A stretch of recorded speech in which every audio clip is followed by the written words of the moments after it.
May 1945.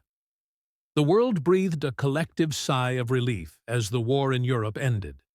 Streets filled with jubilation, and across a shattered continent, the arduous task of rebuilding began.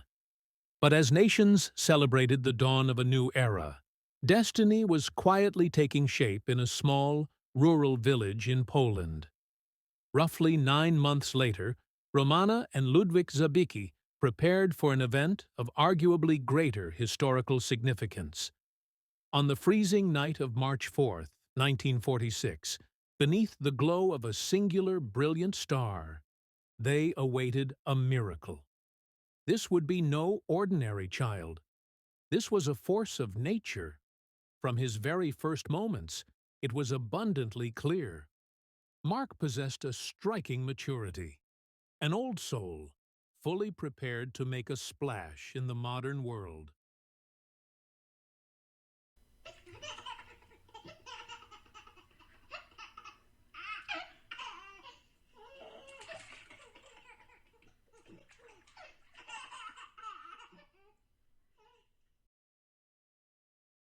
It didn't take long for his parents to realize they had a prodigy on their hands.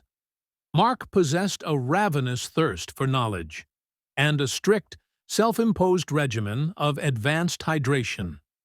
By the tender age of 2, it became glaringly obvious that the rustic Polish countryside could no longer contain his raw potential.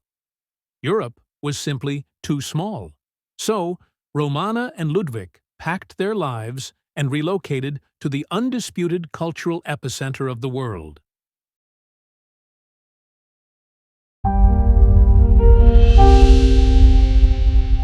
Hamtramck, Michigan. Here, away from the quiet snowdrifts of Starchenau, the young prodigy was finally free to let his unique talents flourish. And flourish he did.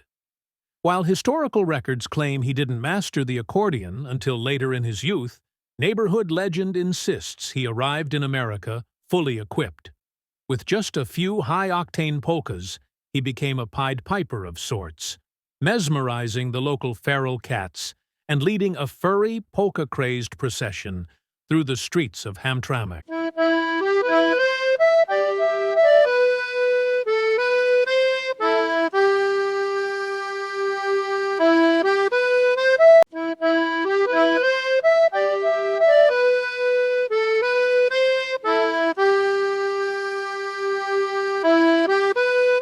By 1958, the Zabicki family was a pillar of the Michigan community. With the arrival of Barbara in 1948 and Roman in 1953, the household was full, guided by the steady hands of Romana and Ludwik.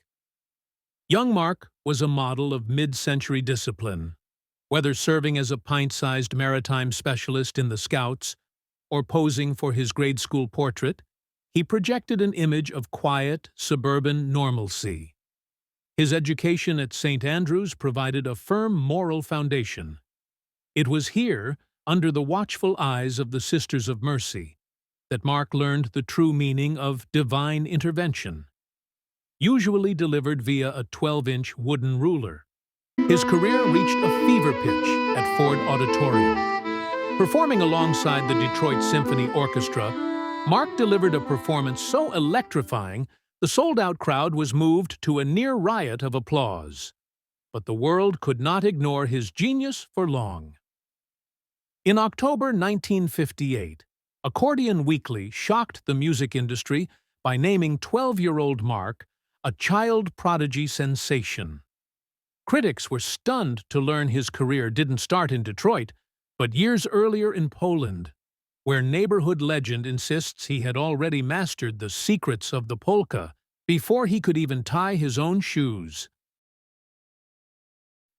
Mark balanced his fame with a heart for the marginalized. At the local science fair, he swept first prize with the left-handed screwdriver, a revolutionary tool designed to ease the daily struggles of a misunderstood minority. In 1960, Mark entered Orchard Lake St. Mary's. This historic Polish-American institution was designed to train leaders, though its strictly traditional curriculum struggled to keep pace with his vision. For his 1964 senior prom, Mark eschewed the traditional tuxedo for a custom-tailored ensemble of recycled aluminum. He arrived looking like a time traveler from a very confused future, proving he was either decades ahead of his time or legally colorblind.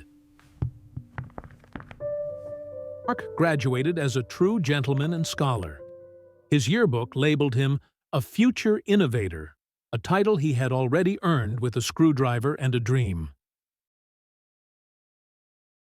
Having conquered high school, Mark set his sights on the urban heart of Detroit, enrolling at Wayne State University to pursue a degree in advanced organizational dynamics.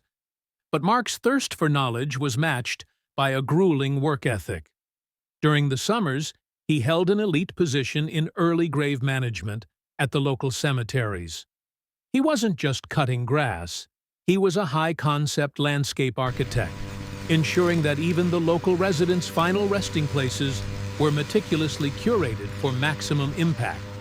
His industrial spirit continued in the construction industry. As a master mason, he built foundations so structurally sound they are still used today as tactical bunkers by the local survivalist community. In the mid-70s, Mark's journey took an international turn. He embarked on a high-stakes diplomatic mission to the University of Warsaw, where destiny was waiting. It was here that Mark was instantly smitten by the beautiful, yet inexplicably reserved, Barbara Charbelowski. To the casual observer, she was a quiet, retiring wallflower, a soul who rarely, if ever, shared a strong opinion. Mark, in his infinite compassion, took it upon himself to coax Barbara out of her shell, helping her find the quiet, understated confidence she carries to this day. But the pinnacle of his professional journey was his dream job at Blue Cross Blue Shield. In this candid behind-the-scenes footage from his luxury human resources office, we see the sheer ecstasy of a man who has finally achieved administrative nirvana. The foundation was laid. Mark and Barbara were ready to embark on their most ambitious project yet, the building of a family. In November 1971, Mark and Barbara were wed in Warsaw, a union that solidified the Zabicki dynasty and officially gave Mark someone to argue with for the next 5 decades. The family soon expanded with the arrival of Katharina and Karina. Mark instilled in them the core Zabicki values: faith, family, hard work, and the absolute necessity of outperforming everyone in the room. His methods were clearly effective. Katharina rose to the top of the medical field as a physician, while Karina conquered the legal world as a lawyer, proving that even high-stakes genetics can be managed with the right administrative background. Today, his legacy continues through 4 grandchildren: Natalia, Alessandra, Tatiana, and Keitun, each of whom is currently being scouted for their potential as future accordion legends. In 2008, after decades of administrative dominance, Mark retired. Seeking a quieter life, the couple eventually relocated to the Milano community in Venice, Florida. But quiet is a relative term. In Milano, Mark and Barbara are known as the neighborhood's primary social architects, hosting dinner parties so legendary they are often monitored by local authorities for excessive levels of fun. When he isn't hosting, Mark serves as a volunteer community guardian. Whether he's patrolling the perimeter or personally relocating the local apex predators, Mark ensures the streets of Milano remain safe for everyone.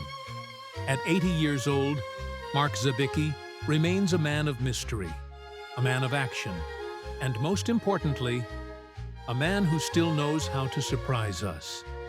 80 years, a lifetime of innovation, a legacy of family, and a man who has truly mastered the art of living. Happy birthday, Mark. And so, as the world prepares for Mark's next great era, We join his family in a wish that spans a century. In the timeless words of his heritage, Sto lat Mark.